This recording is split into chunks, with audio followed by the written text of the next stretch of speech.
Okay guys, we're back in the bathroom and we've taken you on this remodeling series from frame to finish.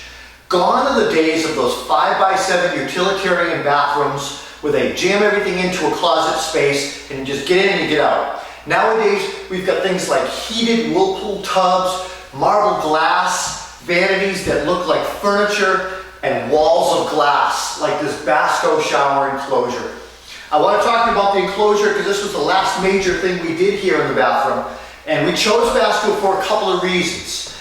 Basco is consistently rated #1 in brand preference and quality. And they have a broad range of framed and semi-frameless glass enclosures, glass styles, glass doors, sliding doors, and they fit all types of shower and tub applications. So we chose them for that reason. We also chose them for another reason. They utilize a network of professionally trained, skilled installers, and they're basically professional, licensed, insured, and bonded installers. Basco trains them at their training facility, and they are tooled and experienced to do the job right. So you go into their website, you pick your features, your glass styles, your trim colors, you key it in, and your request goes out to a local installer or a dealer, and then you get set up with an installer, and they basically do a template and install your glass. I use FW Web as a local distributor, but I also use a local installer up in Maine, Westbrook, Maine. His name is Mike Cook, and it's Bathware Solutions. Mike has installed about 4, maybe 5 of my bathroom glass enclosure jobs over the past few years, and he does a great job. This guy, he's got the experience and know-how, he's meticulous, and he's an unbelievable craftsman. He's forgotten more about glass door and glass enclosures than I'll ever know. So Mike's a great guy, and Mike did this installation, and he did a flawless job. So it's all about using the right quality materials and the right company, and getting hooked up with the right trained, experienced, and properly tooled installer. This is not a DIY project, folks. You gotta know what you're doing on this stuff. So let's talk about the process of the glass. Before you even install glass enclosures, you really need to plan for it. You need to talk to your plumber and carpenter, builder, remodeler, and tell them what you want to do.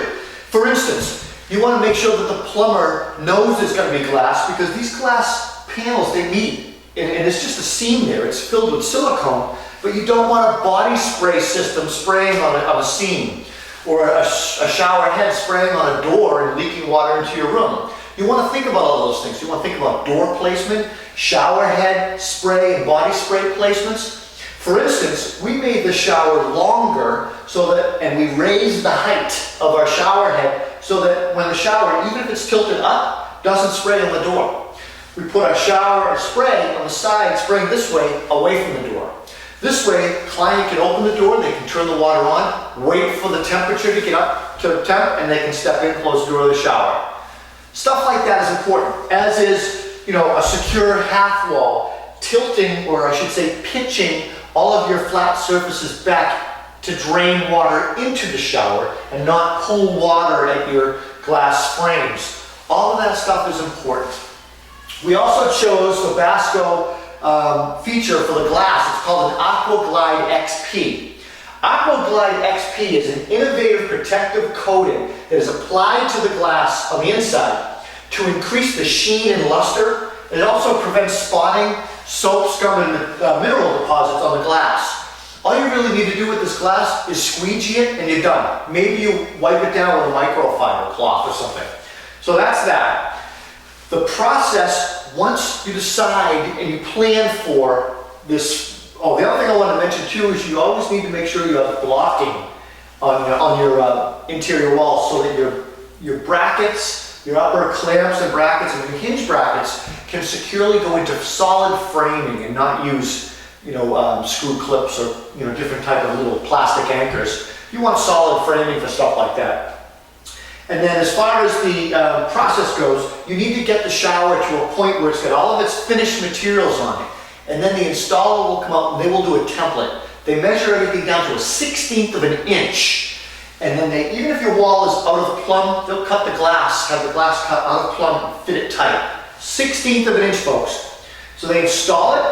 They measure it and then they come back 3 weeks later. It takes approximately 3 weeks to get your glass. So you need to understand and plan for that. We basically got this part of the bathroom done first, got a template done, and while that 3-week clock was ticking away, we finished the floor, put the vanity in, trimmed the windows, did some other odds and ends. We worked it into our plan. So, you know, overall, to me, this is a huge focal point in a bathroom. It's quality, it's luxury, it's beautiful. It lets light flow through, it lets you see your tile details. It's a really nice detail if you're considering doing it. And you know, you're gonna need to budget probably $2,500 to $3,500 depending on how big a panel you go.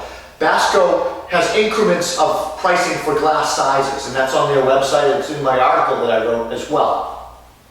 So this is a really nice way to go about dealing with showers and being creative with your space.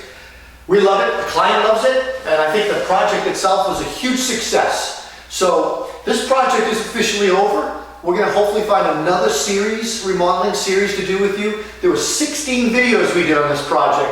I hope you get a chance to take a look at some of them and read the many articles that we wrote about this remodeling project. I'm Rob Robillard. You're at ConcordCarpenter.com. We'll see you next time. Take care.